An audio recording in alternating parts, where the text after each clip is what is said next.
Welcome everybody to what is the last of a series of events that we've been hosting, also with Alliance Française around Palestine and questions around Palestine. And what we're doing today is, as you can see up there, my name is Joost Fontaine. I'm the suspended director of the BIA, although I'm told my suspension will soon be lifted. And Annie Pfingst is here, and we're going to have a conversation about her exhibition, which is around us. And we're going to talk for maybe half an hour or so, then we'll open up for questions. And then we're going to show Larissa Sansor's film, In the Future They Ate, from Horse and Plates. So I hope you've all had a chance to have a look at the exhibition around you. It's been up for a while. Annie, welcome. Thank you. I think I just want to start with a very general question. How did you come about doing this work? What's the background to this work? Okay. I've been concerned with what Edward Said might have framed as the question of Palestine since the 80s.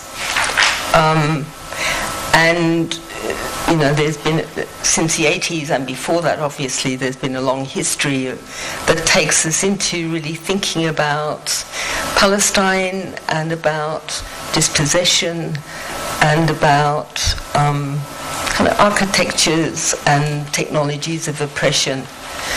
And my background in some ways is that I've always been concerned with colonialism and settler colonialism. I'm a child of the 20th century, so that kind of, and everywhere I've lived has kind of been part of that settler colonial project. Why Palestine? Well, there's a kind of combination of factors in that. One was my own background as the child of Jewish refugees from the Second World War, from Nazi Berlin. And so I've always been kind of very tuned, I think, to those spaces that are colonially dispossessing an indigenous people. So that was kind of partly the beginning of that. And it was also framed by an 80s feminism that was concerned also with colonialism and with Palestine. Okay, and maybe you can tell us a little bit more about the specific exhibition and the photographs and how how did you do this work, when did you do this work, and what drew you to this work particularly?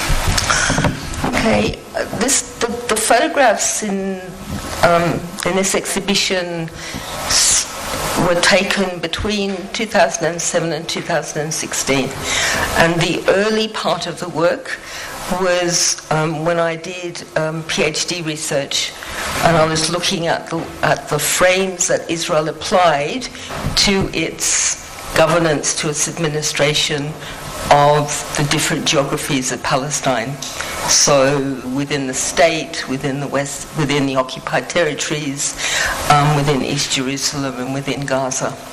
So because my habit is to always have my camera with me, and because I came into doing a PhD kind of late,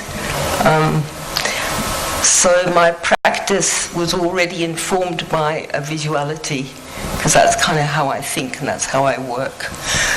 And in investigating the geographies or the territoriality of the administration of Palestinian spaces and different dispossessions. I started in 1948, so I began with, and when you come up the stairs outside, there's 6 images of the sites of the 1948 Palestinian villages. So I started with those, and I went to about 30 of the sites of the 500-odd villages that were depopulated in 1948-49.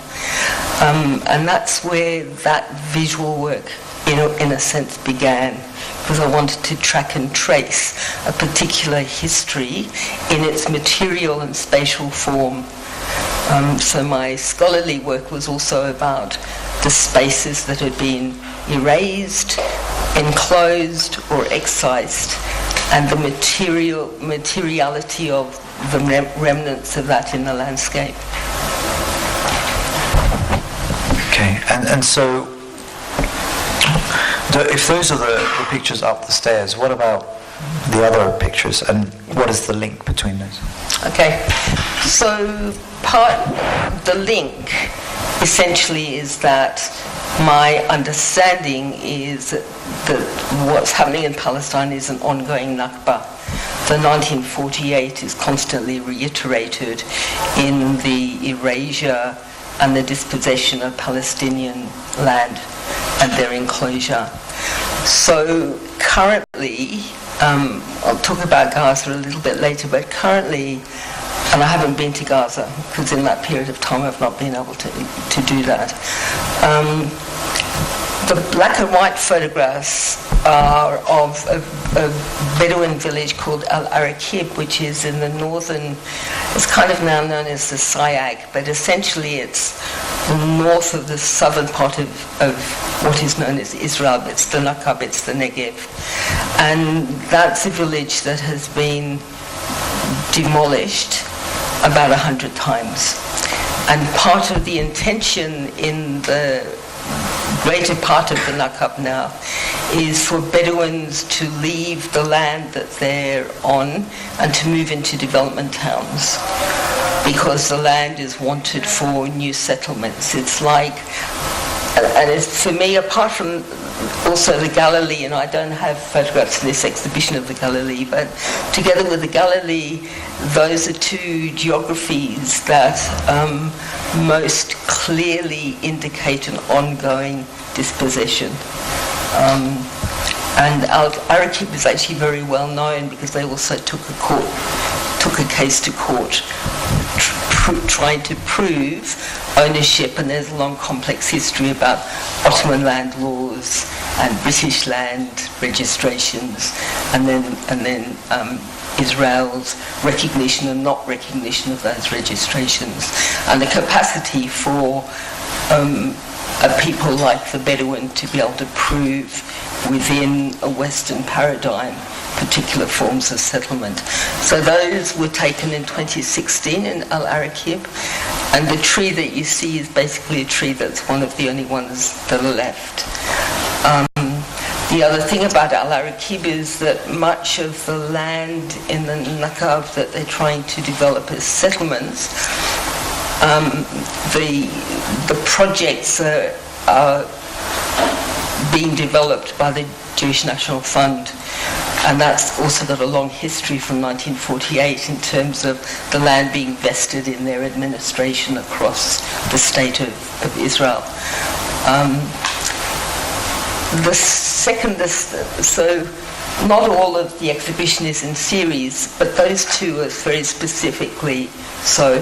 So the coloured images are of Hebron, which is in the occupied West Bank. It's sort of towards the south. For me, Hebron encapsulates the cruelty and the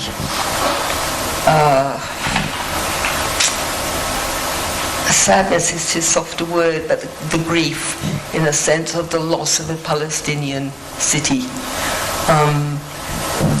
On the right-hand side, the two smaller images are of what was the economic heart of Hebron, and Hebron was one of the main cities of one of the main Palestinian cities of the West Bank, now the West Bank. I can't remember what year it was, but there were a number of settlers who came into Hebron,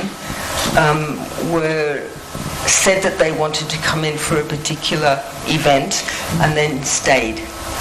They never left.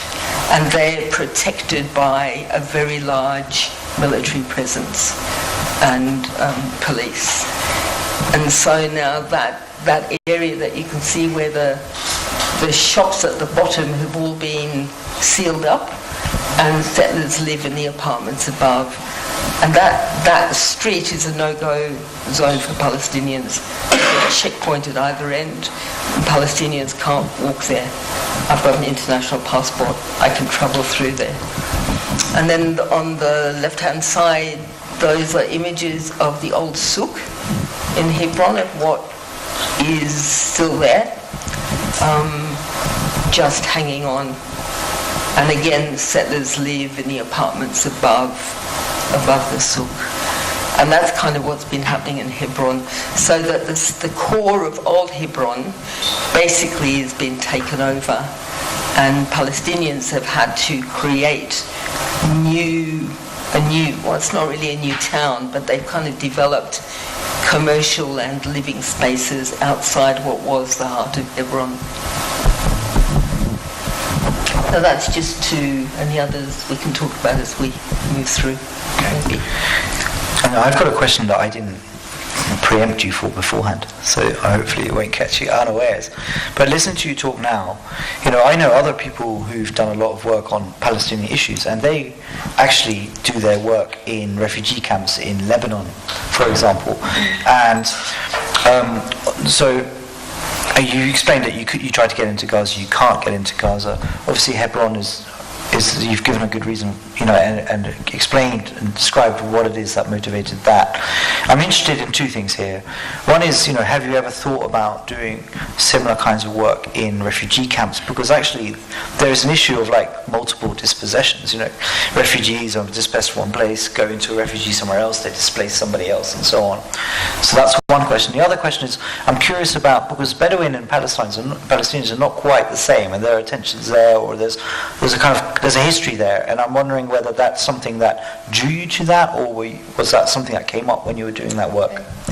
I'll answer the first question, because the two photographs in the exhibition of refugee camps are on the glass outside. So one of Balata, which is a refugee camp in Nablus, which is sort of 2/3 of the way up the West Bank, and the other one from Kalandia, which is outside Jerusalem on the way to Ramallah, but now closed off from Jerusalem by the wall. And I have spent a lot of time in refugee camps, but not in Lebanon, but within the West Bank. I've been to not all of them, but most of them. And it's just in this collection I don't have more from the refugee camps. And for me, when I started the work on 1948 on erasure, and then also looked at the West Bank in terms of its enclosure, the refugee camps for me were they're both an attempted erasure, because Palestinian refugees under international law have a right of return, which is what the Gaza March of Return has been about, the claim for the recognition of the right of return. But they're also, they're erased and not erased, and they sit within this sort of enclave of the refugee camp. They can't expand, they have to build upwards.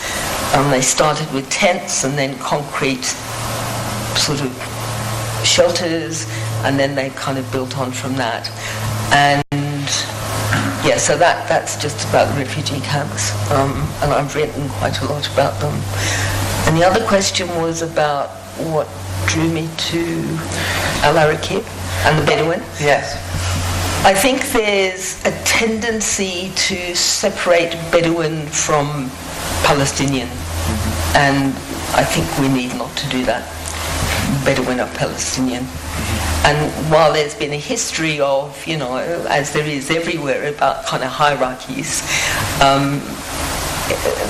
they're Palestinian. And, a large number of people from the south of Israel who after the 48 war moved across into Gaza. So Gaza is essentially a population that's made up of probably about 85% refugee descendants from the War of 1948. There were Bedouin amongst those. So there's been always that kind of movement. And yeah, there are fine details you can go into, but I don't think it's necessary. What I've done in the work that I've done is that sometimes I've sought out places to spend time in. So I sought out, for a number of years, I sought out refugee camps, and I spent time there with guides, had conversations, took images, wrote about them. At other times, I've spent quite a long time along the wall in its different manifestations. And again, in this exhibition, I only have really three images of the wall, essentially. But then there's the kind of things that happen when you're researching or travelling. You suddenly go with somebody to the Jordan Valley, and then there's a whole opening about how things are what's happening in the Jordan Valley, about the demolition of mostly Bedouin villages, about the expansion of settlements, because the Jordan Valley is part of Area C, and that's kind of like a whole other history about the Oslo agreements, which means that Israel basically has both civic and security control over Area C. So Palestinians are finding it less and less possible to stay in Area C as the settlements expand and as the military installations expand, and because the Jordan Valley is kind of seen as the eastern border to the river and then to Jordan, it's always Israel's, even from 48 onwards, and seen it as a security zone. So, and I think also I have an attraction to desert spaces. That's part of my own history. And so for me there was also a real interest in what was happening in the Nakab. Yeah, I went to occupied Palestine once, and there is no lure to the desert. I kind of tally with that. But can I ask you a general question, which is, what are you trying to achieve with the exhibition?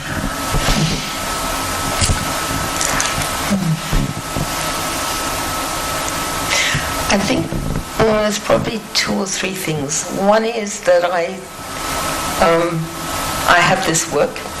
I've been making this work for a long time, so I wanted to share it.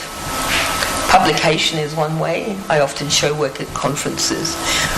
But it was the next move really to produce what's essentially a static exhibition. And I think my selection of images was mostly to do with two things. One is to show the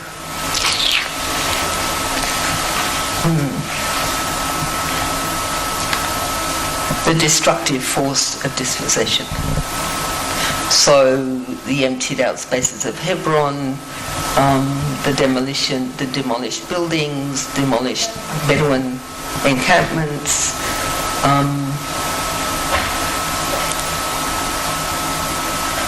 and also I think to allow the images, because they're from quite a diverse geography across Palestine except for Gaza, I think I also wanted to pick up practices that are in occupation and dispossession. There's a lot of repetition. This place is emptied out, and then that place is emptied out, and this house is demolished, and that village is demolished, and this is enclosed, and these people are arrested, and there's a constant kind of repetition. So I also wanted the images to speak to each other across time and space, that this is an ongoing event, or an ongoing structure. If we go back to no, it's going to happen. I'm forgetting someone's name. Patrick Wolf, the Australian, who wrote a lot about settler colonialism. He talks about settler colonialism as a structure, not an event. It's a structure of governance. So I think I also wanted to really speak across those spaces. And some of the images, I'm thinking about the ones on the back wall of the boys in East Jerusalem, and outside of the girl, and maybe the boys with the kites, they're also like just walking through a space and then you just see something and it speaks to me.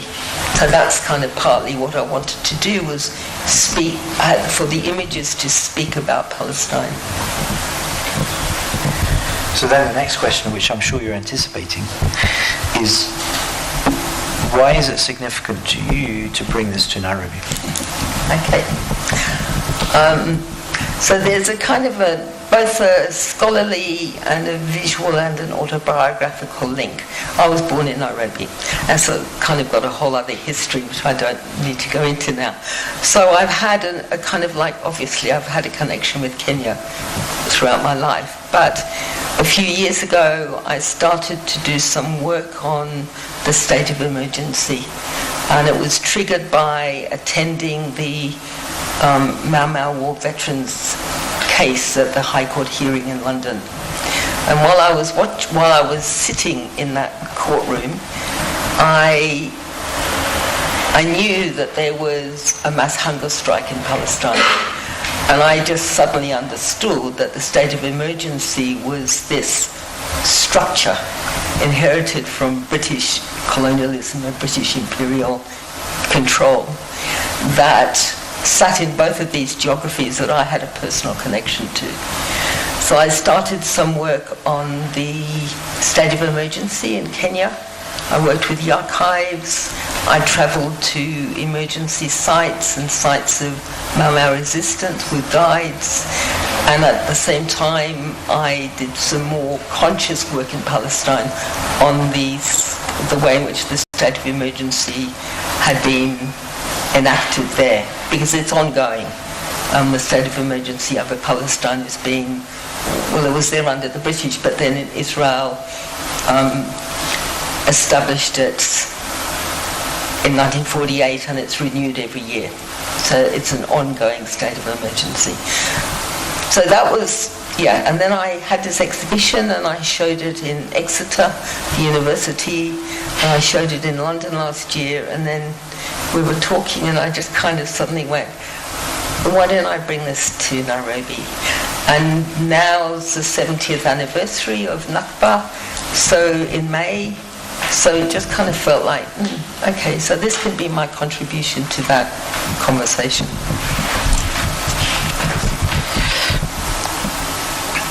And doing that work then, making that deliberate choice to think about the emergency. It's almost like, you developed this practice working on Palestine, you saw the link with the emergency period, and so, if one thing informed the other, but how was there feedback? Did the work that you've done on the emergency here and the landscapes of the emergency, some of which we've shown here in other exhibitions, did that make you think differently about the work you've been doing in Palestine? Yes, it did.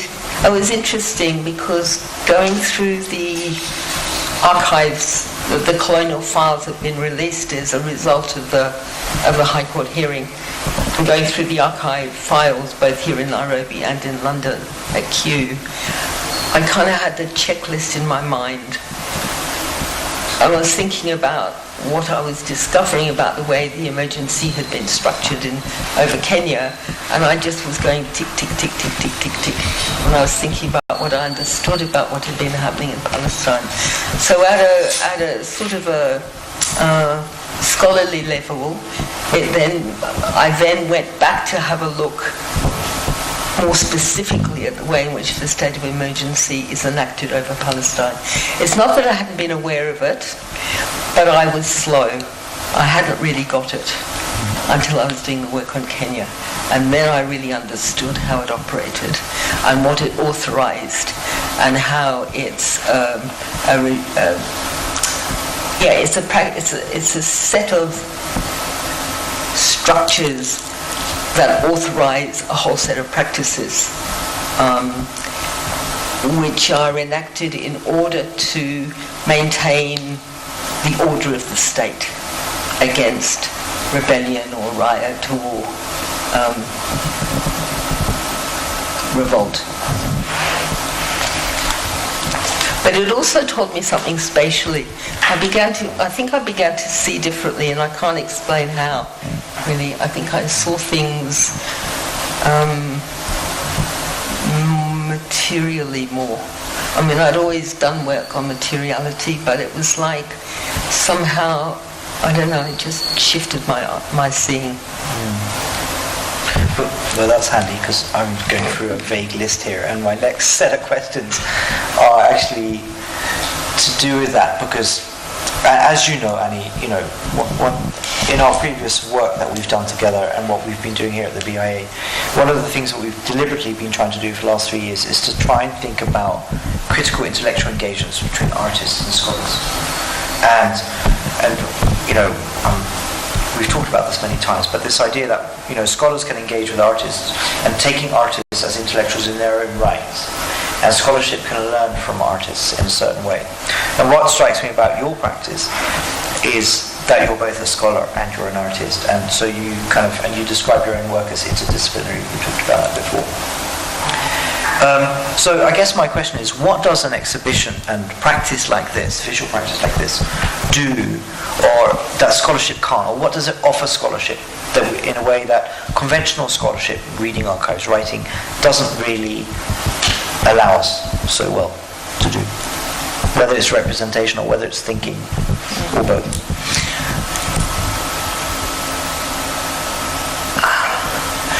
I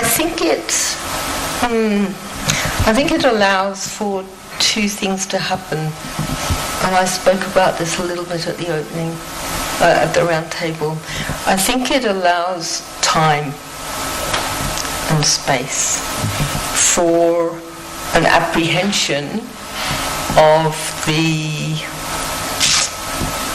place or the narrative that's being presented, without necessarily telling you what it is that you should be seeing.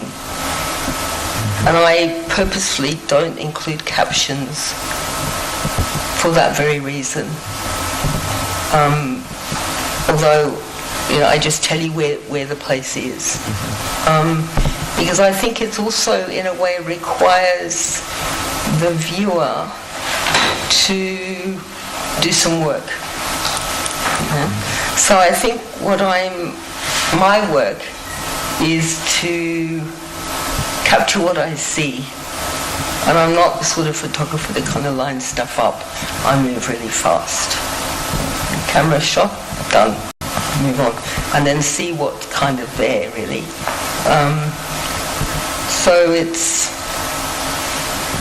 So I think it's that. It's about opening up time and space for contemplation and for asking questions, the same questions that I asked, especially when I was at checkpoints on the wall. It's kind of like, how did this happen?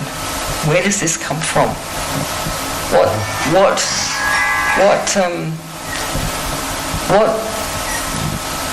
What built this?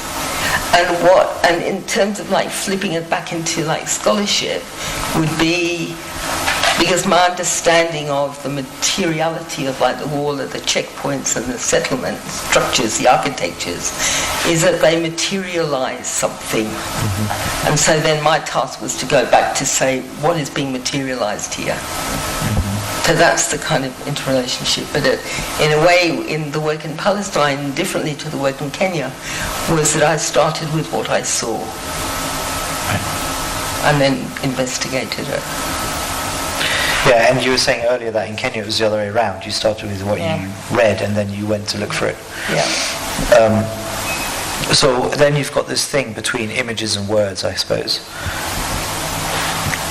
The words can never capture what images can. At the same time, images, you know, it's an asymmetrical, or it's an maybe not asymmetrical, but it's a very uneasy relationship, it seems to me.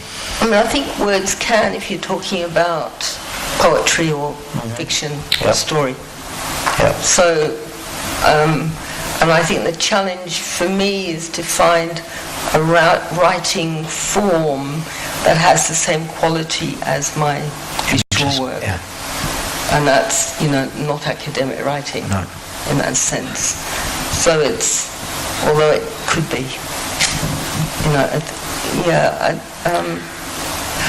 I I think the visual comes more easily to me. It's kind of like it's there. And I know that my energy changes when I've got a camera in my hand. And it's not about going to take stuff. It's just about attention. You know, like really paying attention.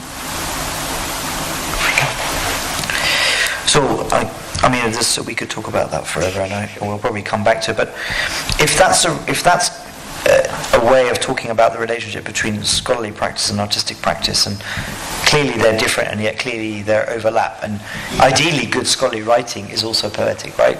Or at least could be. You'd like to think so, you know, perhaps in the sense that it opens rather than closes issues.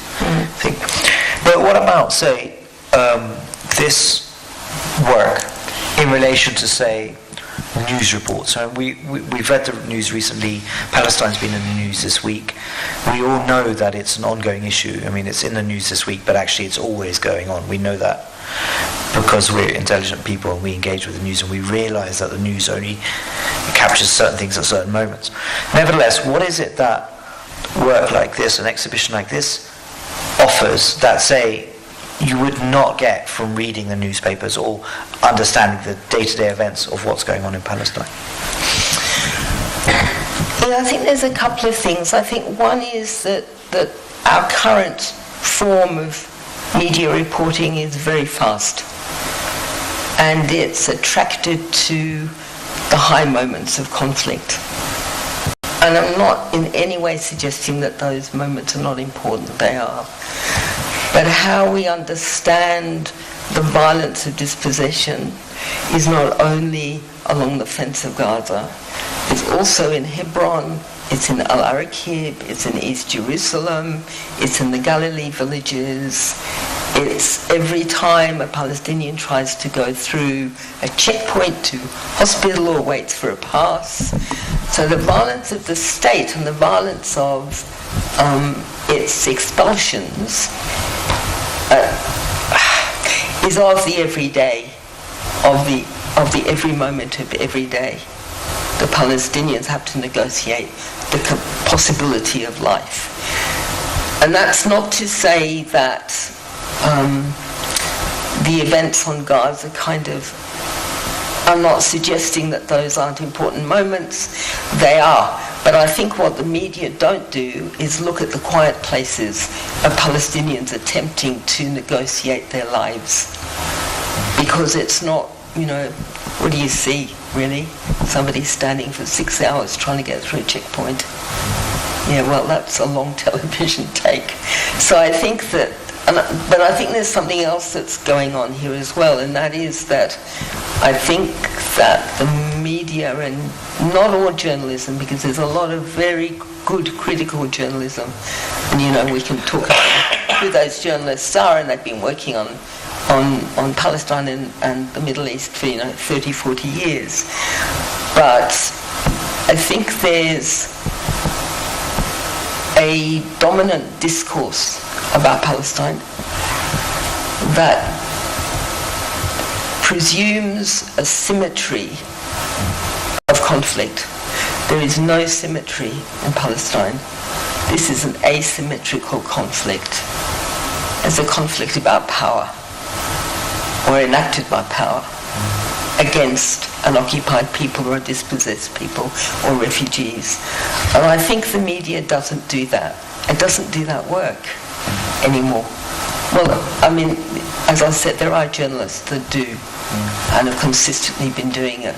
But even the headlines over the sniper shooting of Gazans is kind of like, why were Gazans there? Well, they were within their own territory, they were within Gaza, they weren't, it's kind of like that whole portrayal is very skewed.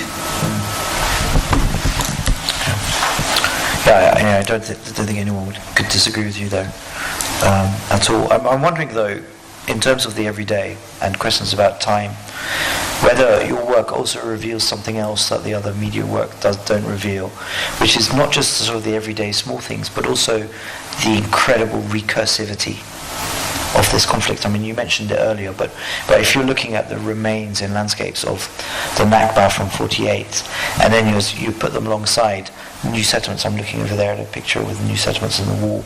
I mean, your work reveals not just the longevity of this particular conflict, but also this recursivity, I think, in a way.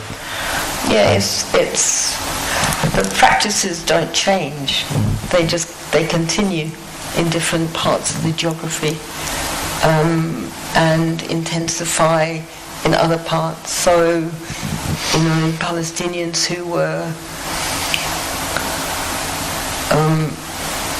left in 48, forced out in 48, ended up in the West Bank under, Jordanian rule, and then 67 occupied by, Israeli military occupation. There's a kind of a repetition because from 48 to 66, Israel maintained martial law over Palestinians within the state, within the 48 boundaries. That ended in 66, and then in 67, when Israel took over, militarily took over the West Bank and Gaza, then there was a military occupation. So it kind of like there was a shift across, but there is a repetition of practices. Okay, I realise that we've almost out of time, but there's one more kind of a couple of questions I wanted to ask, and it's to do with your images themselves and the questions of aesthetics, because I think most people would agree. I mean, your images they're beautiful, right? They're beautiful pictures, but they tell a very horrible story. And I'm just curious how you approach that. I mean, what is the role of aesthetics? That's a kind of general question in the story you want to tell, but also more practically, when you're taking, what attracts your eye to take a shot? What are the kinds of things that draw you to them more than others? I'll try and answer that last part first. I'd probably say, actually, I don't know. It's kind of like something captures you, something catches your eye, and it probably has to do with colour and form and texture and contrast, but also some of it's more purposeful.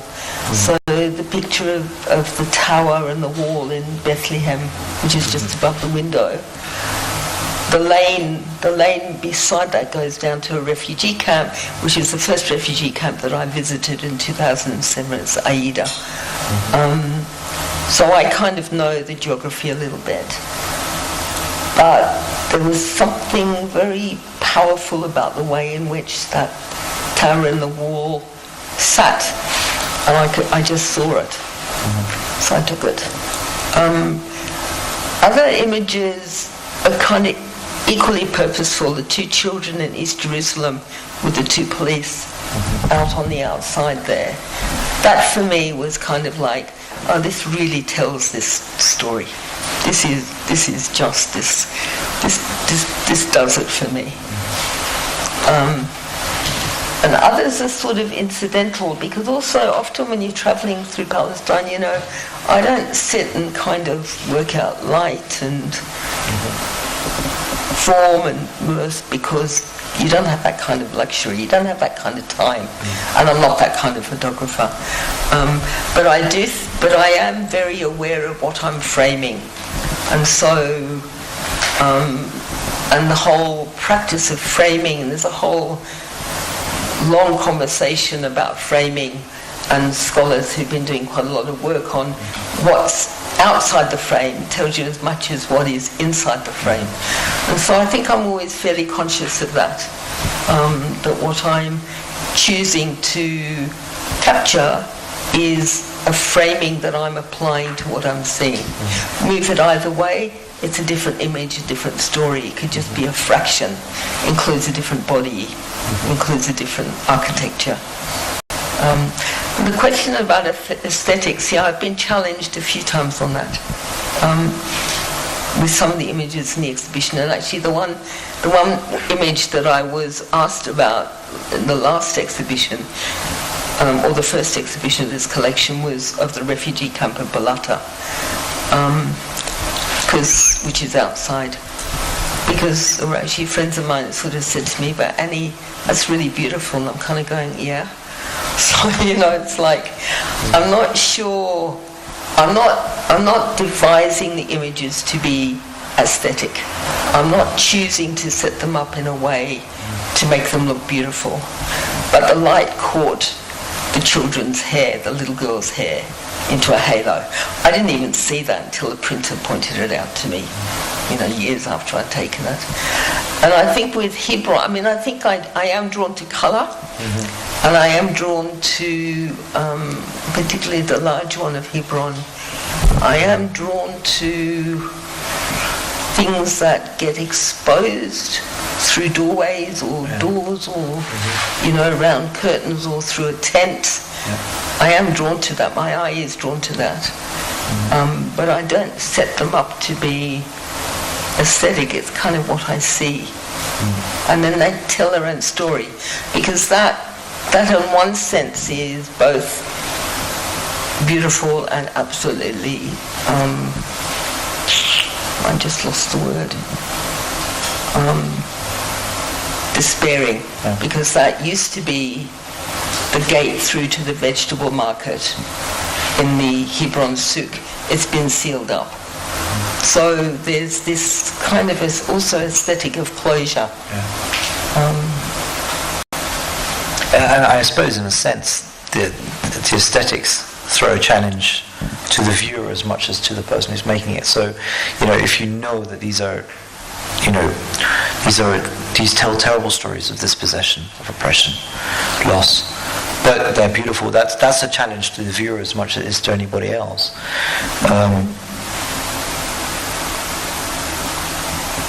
And I think there's also another question about aesthetics, and that is that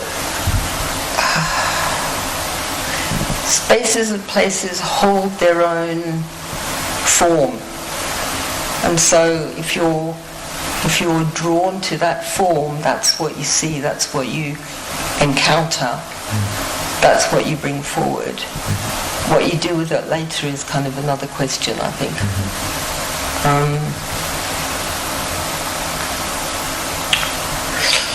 And I guess, that also speaks to that very long and old-going discussion around framing and images, but also in writing, which is, to what extent are you creating the image, or is the image creating itself through you? And we can go on about that a lot, but it's there, right? It's there, it exists, its materiality is there, and it's always, the materiality of these places is excessive to any attempt to write them, but maybe it's also excessive to any attempt to capture them by photographs, actually. So, there's a lot of anxiety, especially in anthropology, around writing and how we constitute what we write. But actually, to a certain extent, these places, their materiality exceeds all efforts to write them or to frame them or anything else. It is a challenge. It is challenging. But if I think about the image there of Hebron of Shahada Street, the second one, the small one, of the kind of destroyed.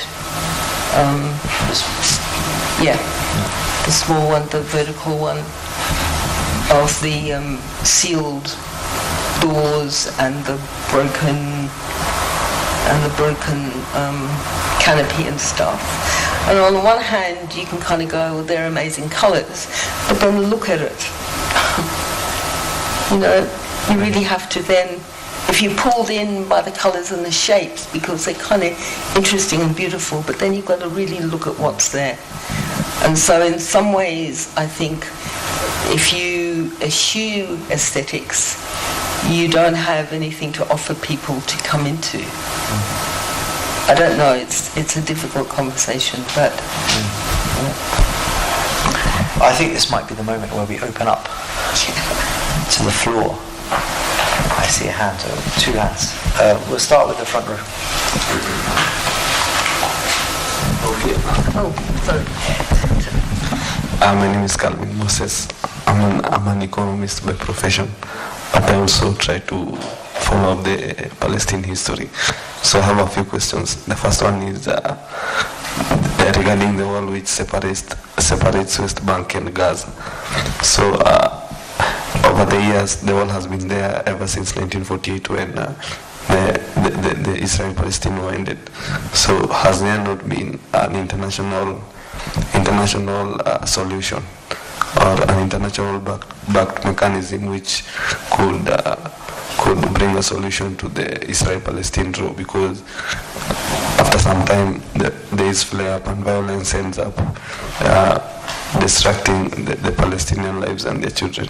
The other issue regards the Palestinian government, the PA.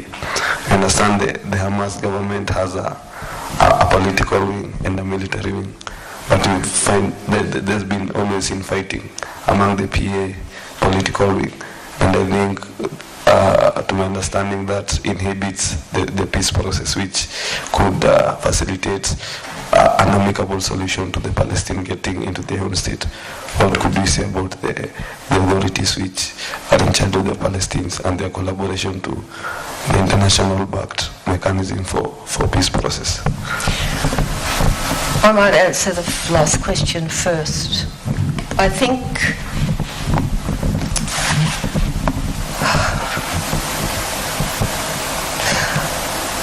I'll start by just saying that I don't take a particular position on the conflict between the PA and Hamas, because I feel that that's the Palestinian issue and I don't really want to comment on that. But I do think that Palestinians have got work to do in terms of thinking about the best way forward for them in terms of negotiations. But also think that the disagreements and the difficulties between the PA and Hamas are not all of the PA and Hamas is making. So that's kind of all I kind of want to say about that, really. In terms of international solutions, there have been attempts since 1948, and there's been a number of resolutions in the UN. Palestinian Right of Return's one to negotiate a settlement. In my understanding and kind of watching what's been happening over the years, I think Israel has refused all of those. So Israel has refused to implement any UN resolutions, including the right of return. And I think one of the difficulties with like the first and then the second Intifada, but then also the Oslo Agreement, that was an international attempt to broker a process. It set up a number of structures, so it divided the West Bank into 3 zones, A, B and C, with different, the PA, and it set up the PA. So the Palestinian Authority didn't grow organically out of Palestinian political process. It was part of the Oslo Agreement. And the Oslo Agreement had a number of timelines and decisions that were going to be made, including the status of Jerusalem, and none of those have ever been negotiated. So that all that Oslo achieved was the division into the 3 zones of the West Bank and setting up the PA, and agreements between what the PA would do in terms of civil services and Israeli security. So that's kind of, and there's, you'll notice even this week with what was happening in Gaza, the minute you bring a resolution to the UN, it's vetoed. So there hasn't, I think this is going to change. I have to say, I've got a feeling that governments might, I think there's been a huge change in civil society about recognising Palestine and Palestinian life. But I think governments have found it, there's so much kind of tied up that governments have found it actually not really possible to move the agenda.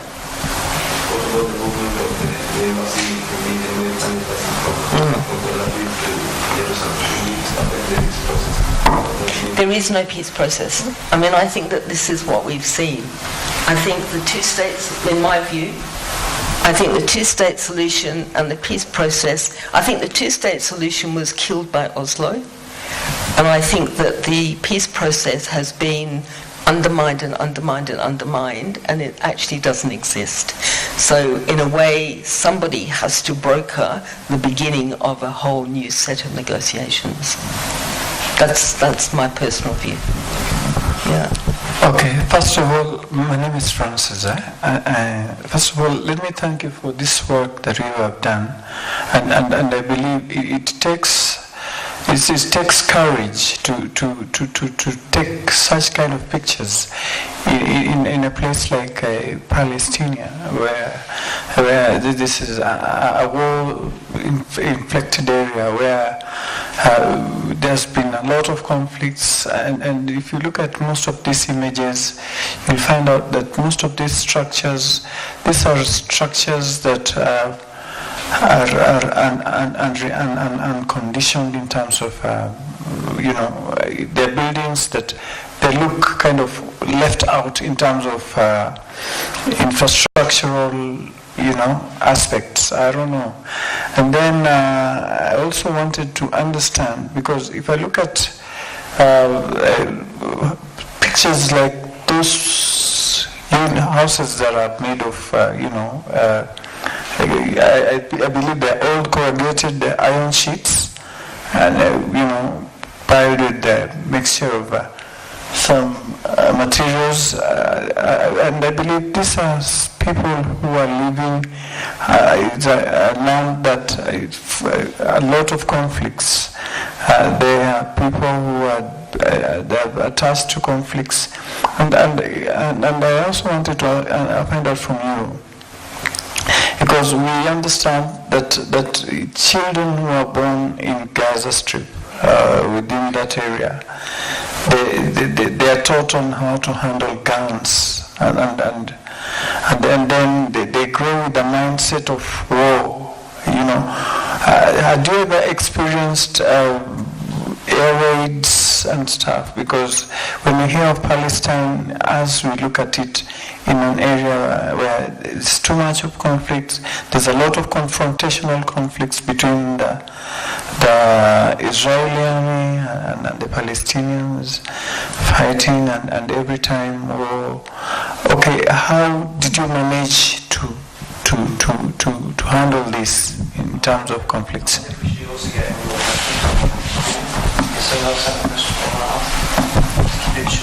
Yeah, thank you, madam. My name is Rasta Maina.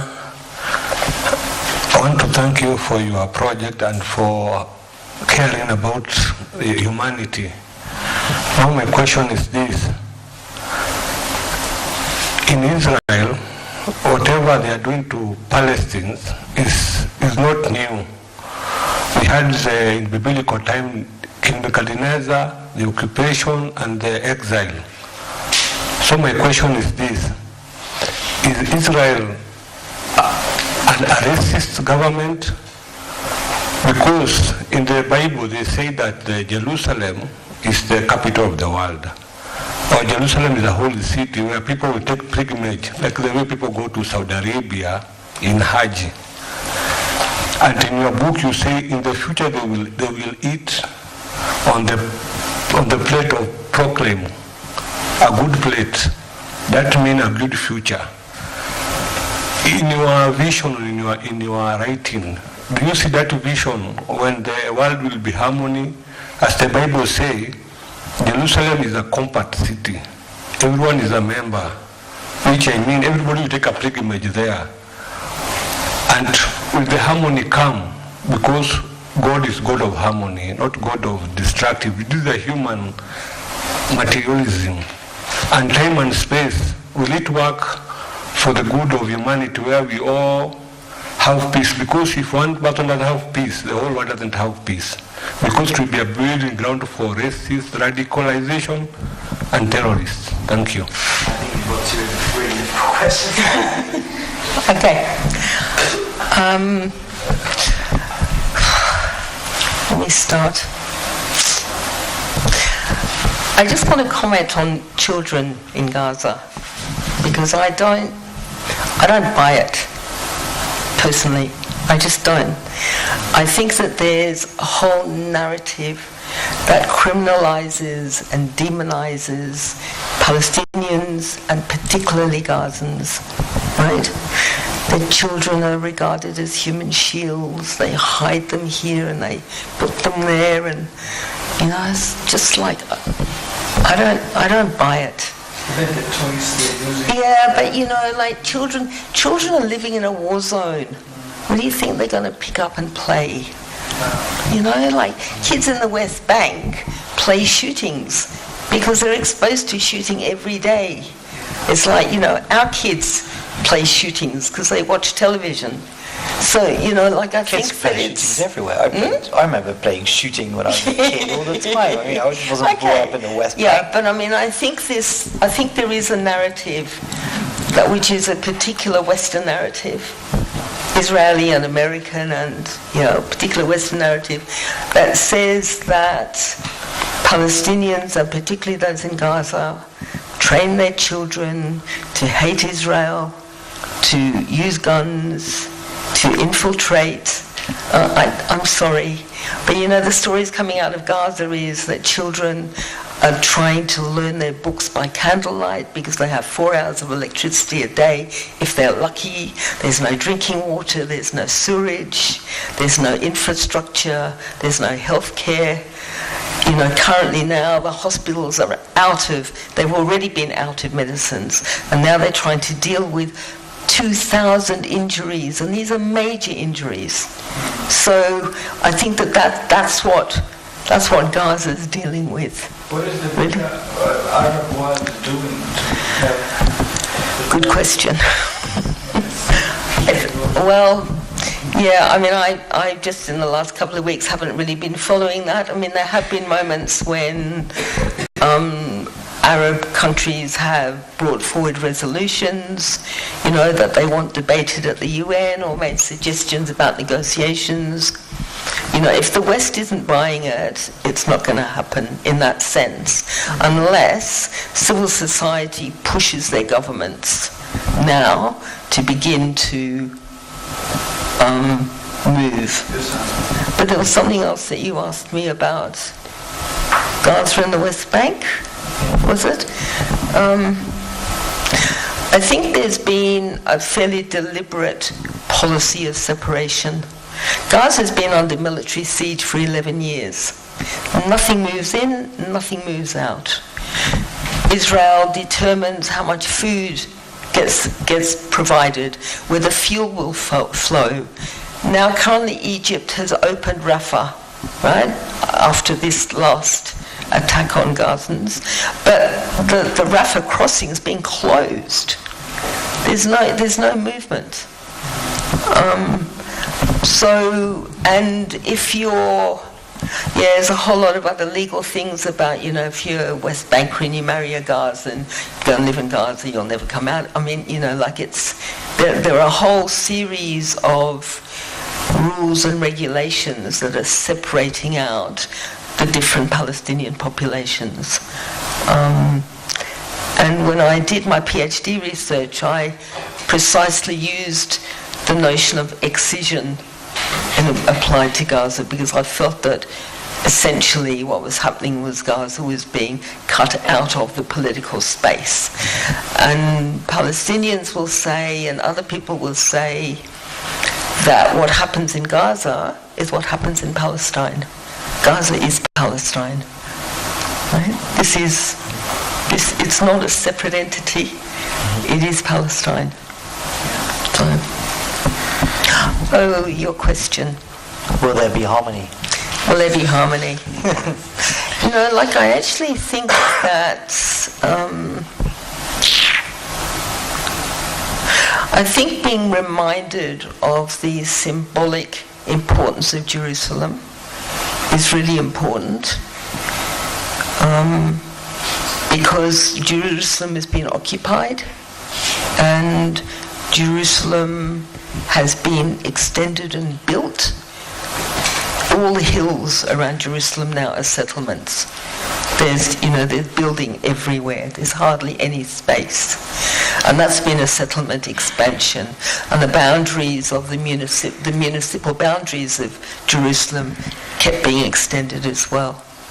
So I think there is something in, and I hesitate to say this because this is part of an Israeli kind of propaganda discourse. I think there is something to say about a love of Jerusalem, in terms of the way in which we all understand what that place could be, has been, is, could be. But there's a lot of dismantling that has to happen before we can bring that back or create something different. And I think that that's true for all of what's happened in Palestine, that a resolution requires a decolonization. For me, there is no peace process without an understanding about decolonization.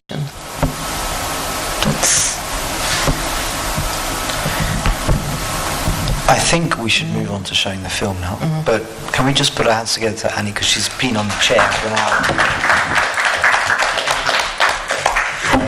And thank you for coming, and thank you for your questions. I'm very touched. Yeah, just... Why not?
مرات بحلم بسحون بتوقع من السماء، بحلم فيها كأنها مطر من الفخار. في الأول بتمطر شوي شوي بس أكم من شقفة، بهبط على الأرض زي ورق الخريف. بشوف حالي في هذا المشهد مستمتعة فيه بهدوء، بس بعدين عددهم بيزيد وبتحول إلى عاصف من الخزف تضرب في الأرض مثل الطاعون في زمن الدوران.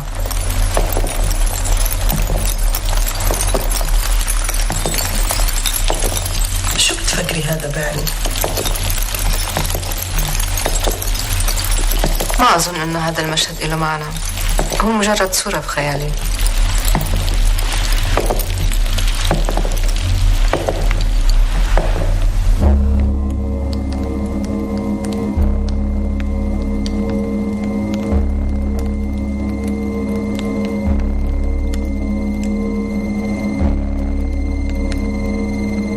في إشي بتحبي تحكي عنه؟ إذا في قوليلي.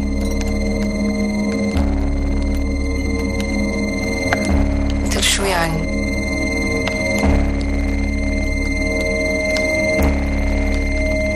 أختك مثلا؟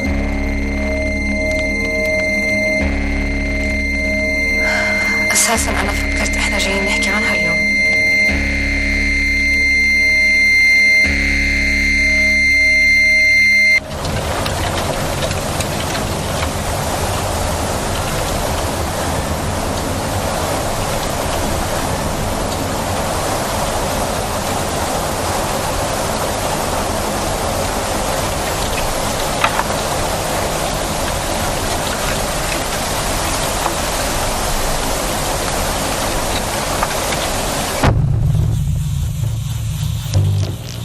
الأمر اللي صدر إنك مطلوب للاعتقال. مش غريب إنه الواحد يكون مطلوب الاعتقال هاي الأيام. بس انتوا بتوصفوا حالكم كميليشيا روائية، هيك تسمية رح تعرضكم للخطر. طبعاً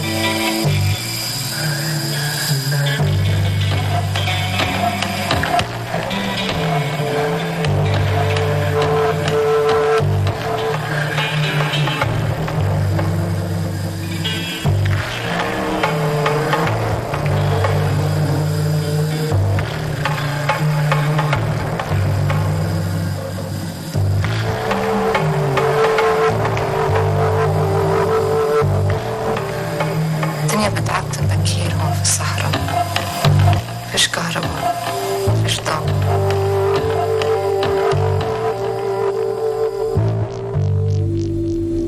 بس انتي مش في الصحراء،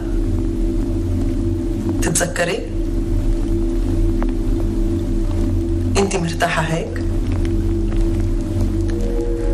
أنا مرتاحة هيك. عن شو كنا نحكي؟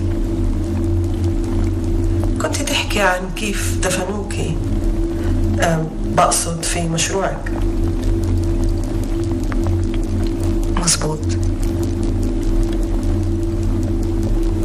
أنا كتير مرات بشوف نفسي في المستقبل، بشوف حالي مكفنة بقماش على فراش الموت،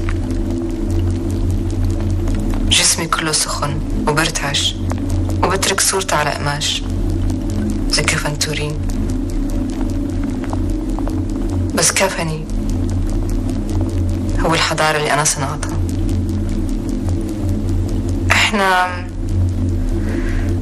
إحنا لسه ما أتقنا تماما كيف نتلاعب باختبار الكربون، فعمر إعدامي رح يكشف حقيقة التاريخ اللي أنا عم بصنعه.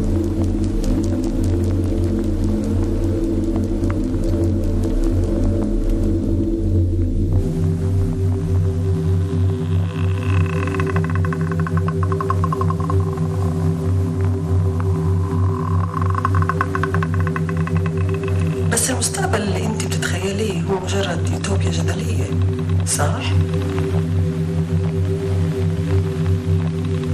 بالنسبة إلك كل المسائل هي معادلات أكاديمية، بس أنا مش جاي أقدم أطروحة.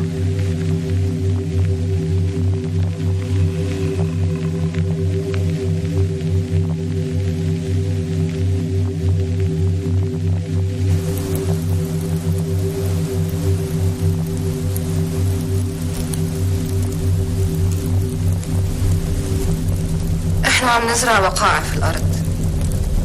في المستقبل لما علماء الآثار يكتشفوها رح تكون هي برهان على إنه هذا الشعب اللي إحنا عم نطرحه اليوم كان موجود. يعني انت بدك انه الاجيال الجاية تلاقي برهان على انه هاي كانت ارض جدودهم. انت عم تخلقي شعب.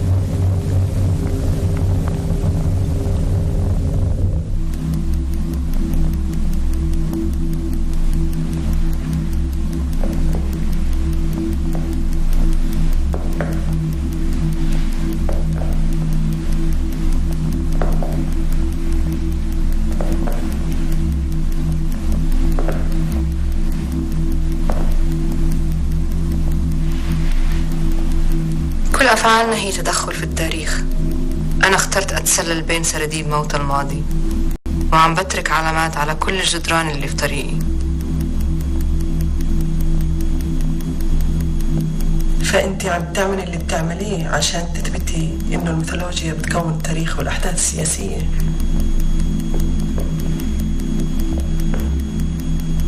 أنت عم تحكي وكأننا حكينا في هذا الموضوع من قبل. وانت شو رأيك؟ بتفكري احنا حكينا في هذا الموضوع؟ بعتمد على شو؟ على إذا كنت حقيقي الشخص اللي بتدعي إنك هو.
ماتت وهي صغيرة. كان عمرها 9 سنين، بس هم فكروها شي تاني. من ما عمرهم فهموا شو قتلوا. كان ممكن هي تكون انتي. في نقطة لما تتجاوزيها الموت ببطل له علاقة بحياة فرد واحد، ببطل اشي شخصي. وجودنا الجماعي هو اللي بخلينا كلنا أهداف.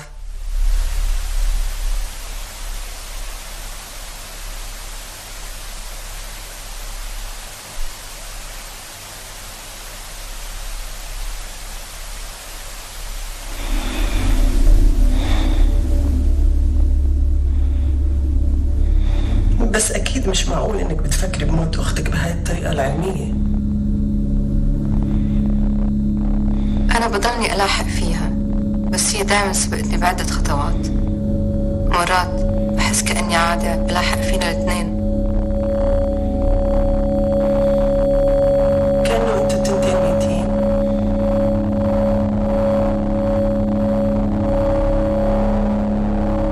مش متأكدة إذا لازم نلاقي معاني من هالشكل.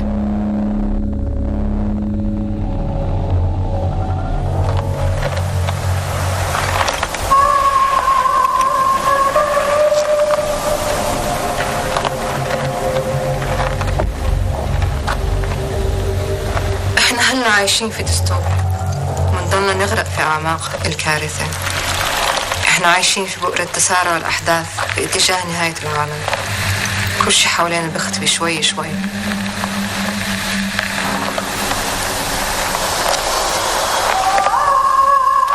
هاي أكثر صفة مرعبة من صفات النهاية. نهاية العالم ما بتيجي على غفلة زي الزلزال، بتتسلل علينا شوي شوي.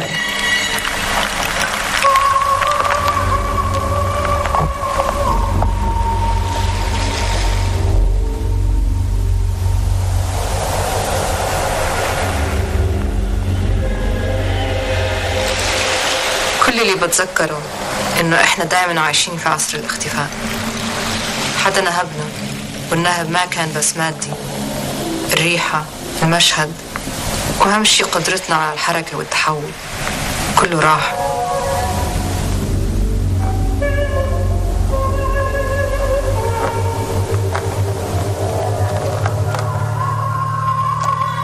بس هدول الناس اللي راح يطالبوا بأرض أسلافهم الخياليين ولا عمرهم راح يصيروا موجودين.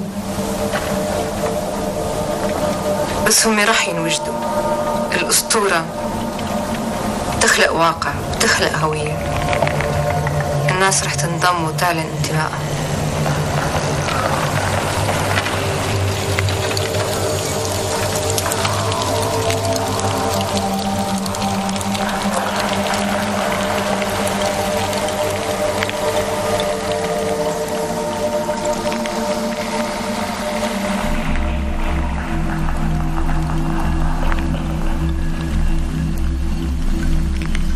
أكيد مطالب الناس اللي من سلالة الموجودين هون اليوم، الناس اللي من لحم ودمهم، راح يكون إلها أكثر شرعية.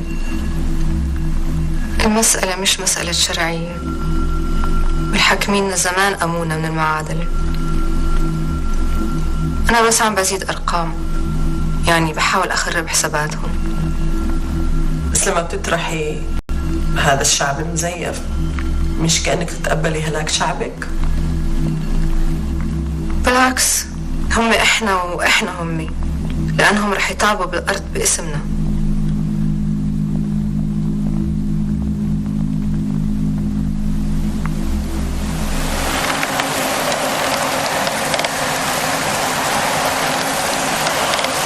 أصلاً وجودنا نفسه بيحدد الخيال المفروض علينا. الناس اللي حاكمينا اختاروا يشوفونا غايبين، دربوا بصرهم كيف يتجنبوا الواقع. هم بيلاحظونا بس لما بنتمرد عليهم، لما بنسكت بنبطل موجودين. هم شافوا أختك غايبة؟ لا، شافوها، ومن خلالها شافونا كلنا، وشافوا كل شيء.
اخترتي علم الآثار كساحة المعركة؟ هاي كانت واحدة من الجبهات من الأساس. اللي حكمونا بنوا هويتهم معتمدين على الآثار، ما عاد في لزوم للتاريخ. هاي هي أداة التعريف اللي اختاروها عشان يخلقوا وهم متجانس.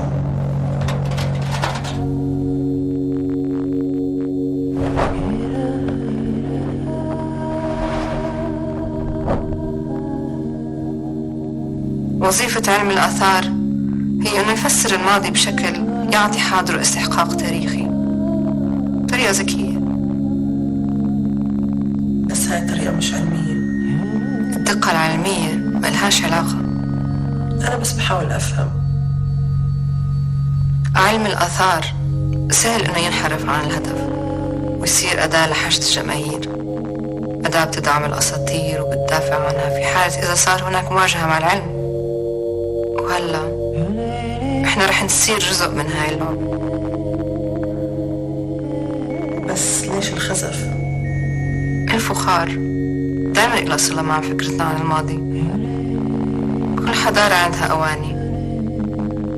الحضارة اللي أنا بدي أصنعها أوانيها من خزف، وكل حضارة لازم كمان يتلاقى عندها هياكل عظمية لجدودها، بس إحنا لحد هلا ما دفنا حدا.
تتلاعبوا بعمر قطع الفخار؟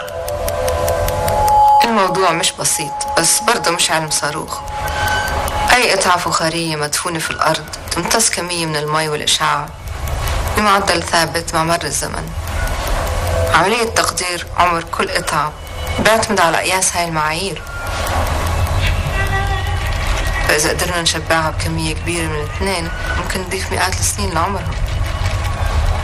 طريقة التأريخ باستعمال الكربون، الأساليب اللي إحنا بنتبعها لسه مش موثوق فيها، فرح نضطر نعمل كمان تجارب لما يتوفر عنا جثث لهذا الغرض، وطبعا هدول رح نعالجهم ليتوزعوا على عدة عصور. بتخيل رح تواجهي صعوبة المتطوعين. تحبي تتطوعي؟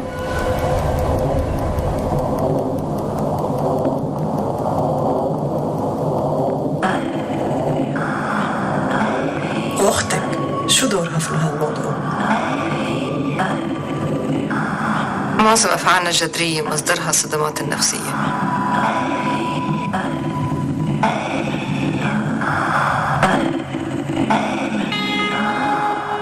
لما أنت بتلاحي أختك عمرك بتزقطيها؟ مرات وحتى هي بتشوفني. وقتها بتبين لك إنه هذا الشيء مش حقيقة. للحظة معينة بحس إنها حقيقة.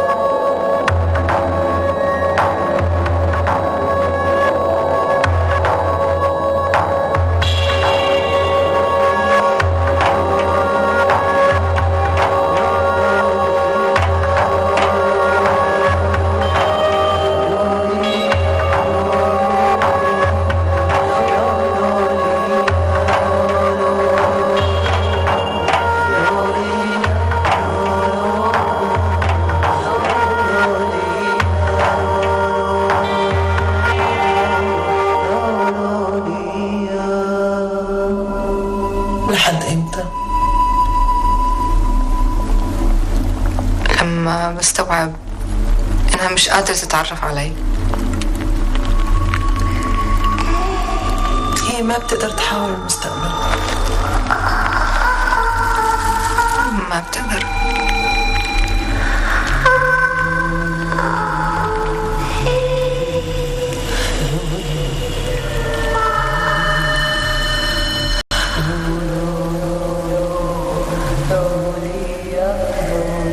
وهي هي مشكلتك مش هيك؟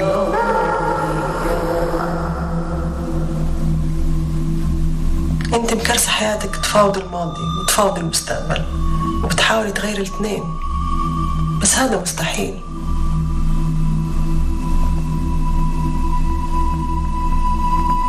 أنا مش متوقع المستقبل ولا الماضي يردوا علي بسرعة.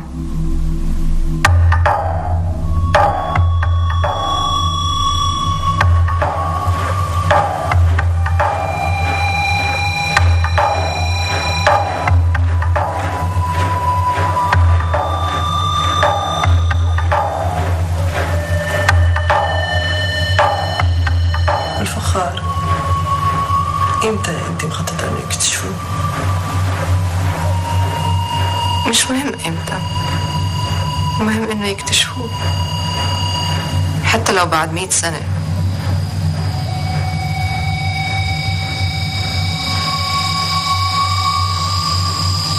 فإذا في المستقبل الناس راح تكتشف إنه حضارتك هاي أهلها كانوا يأكلوا من أرقى أنواع الخبز؟ مزبوط، وقتها بس القيامة ما بتصير في لحظة زمن.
احكيلي عن أحلامك.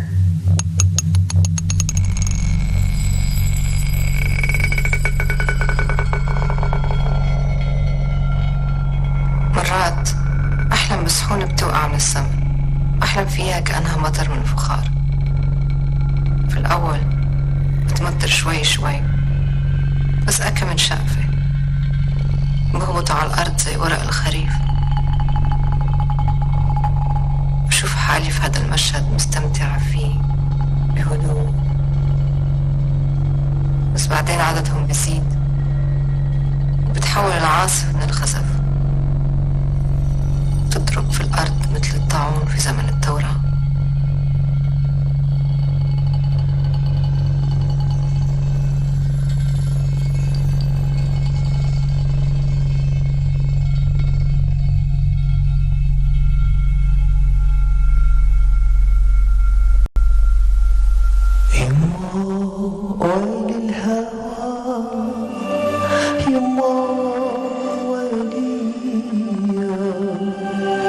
ضرب الخناجر ودا حكمنا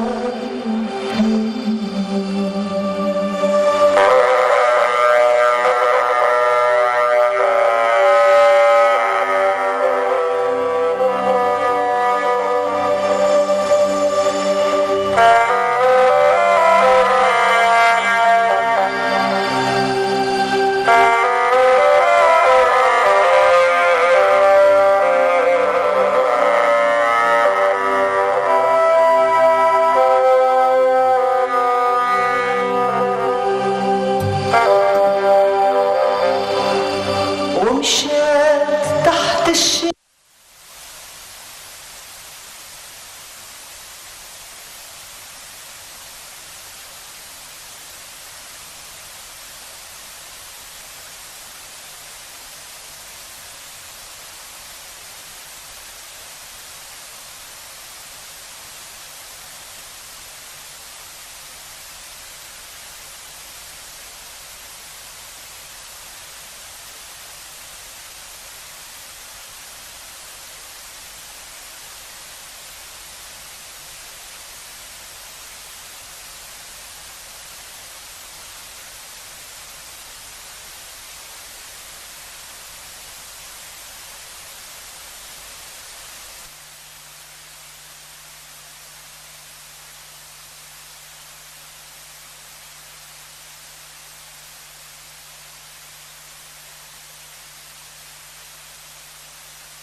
Yeah, I actually don't know about that dedication.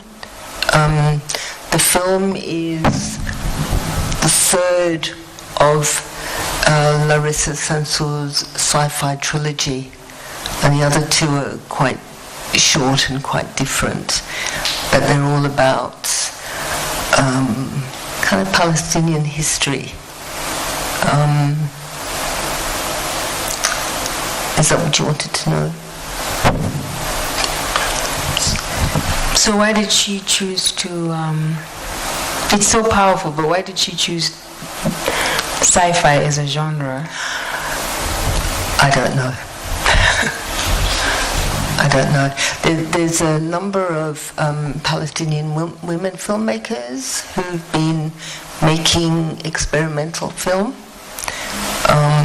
and that's all I know about her work. I think sorry, Toby, to Charles. I think sci-fi is often a really good genre for talking about things in ways that are difficult to talk about in other genres.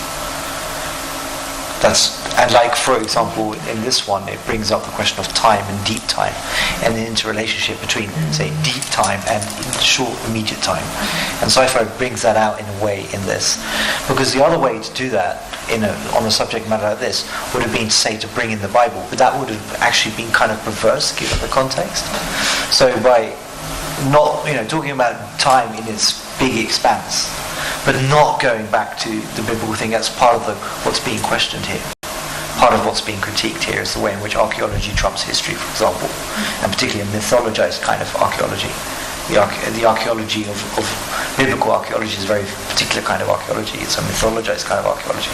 So because that's part of the subject matter, if you want to bring in those questions of time, but without doing that, actually, what other way would there have been, right? That's how I kind of saw it. I kind of thought the archaeology it reminds me of the Nazis. Of the looking around the world.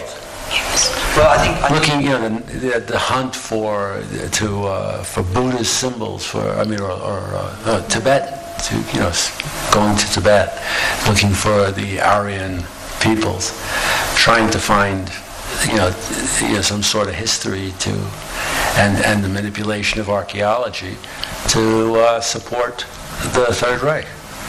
Well, I think that's one of quite a lot of parallels that people draw between Israel and. Well, I wasn't drawing that particular parallel. But actually, I think it's a valid one.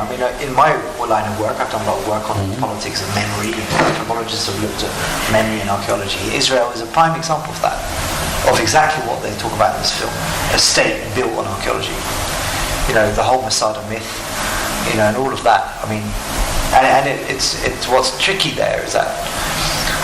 It's not entirely a myth. There's a materiality to it. There's a stuff to this, which is why I think this film is interesting, because what they're kind of saying is to do resistance now, we need to anticipate an archaeology of the future. Right? We have to create an archaeology now. It doesn't matter if it's fact or fiction. That distinction falls away. We have to create an archaeology now for the future in order to establish our existence. Maybe it's a similar thing that's done through Afrofuturism, how so many people utilize that sort of genre to express the idea that that we make it, at the end of the day we'll make it to the future, despite all the people who don't want us to. So I think it's kind of important to kind of look forward to express these things that have happened in the past instead of looking backwards. But I think the thing that strikes me so strongly in the film is that there's a kind of an inversion in what she's in the both in the visuals and in the text. An inversion about the way in which a nation is constructed. And so, because, as Yus was saying, archaeology has been a very important part of an Israeli claim to place and to history. And in that process has erased and denied Palestinian presence in Palestinian history. So I think I'm quite interested in the way in which she's kind of replacing that, in a sense, by also making reference to what's been taken away. But do you think the ceramic had any principles? Did the ceramic have any reason? Or is it just establishing a geographical place? Because in fact, you're right about Israel being built on 10 tribes, missing tribes. But notionally, it's supposed to be built on principles and beliefs. And if the beliefs become perverted in the space of 70 years, if something happens, particularly since it seems since the Oslo Accords, or actually since the handback of Gaza, something terrible seems to have happened, where you have Israeli snipers shooting unarmed civilians, as if because they don't see them as humans, or they see. So what I notice is that our descendants will claim, because of the ceramic, but claim what and for what purpose? And I think that's what's being lost in Israel, is the purpose of the archaeology. Yeah, and I think that one of what I, when towards the end, when she talks about how all civilizations have crockery, it's like it's an imperative to determine that you exist, and the only way in which you exist is to do it through a form that's recognizable. And I think that there's a real kind of like edge to that, because there's a grief and a sadness, but there's also a I don't know, there's just layers and layers of inversions. A mockery there, right? Was that, I know a lot of archaeologists, and a lot of archaeologists do spend an awful lot of time looking at bits of pots, right? And by not even calling it pottery, by calling it porcelain, and it's really tacky porcelain that's falling out of the sky, right? There's almost a kind of mockery of archaeologists and archaeological practice, and the way in which archaeological practice has been expanded to do this massive nation-building role. It's almost a piss take, really? Like, really? Are we killing millions of people on the basis of people with compulsive obsessive compulsive disorder counting pots, right? Is that the basis upon which we are going to do this with people's lives? I saw a bit of mockery in there, but maybe it's just because I know a lot of archaeologists. but you did research around Great Zimbabwe. Yeah. And when I was there in 78, and then went back in 82, the fact is that the Rhodesian government, the colonial government, wanted to show and that it was Phoenicians. It was somebody else who built Great Zimbabwe, because it couldn't have been done by Africans. So mythology, archaeology does, it underpins a lot of what we do, and also what we try to erase. But what I think was very moving about that film was it's definitely got an aesthetic of loss and mourning and sadness. This kind of like there is no present.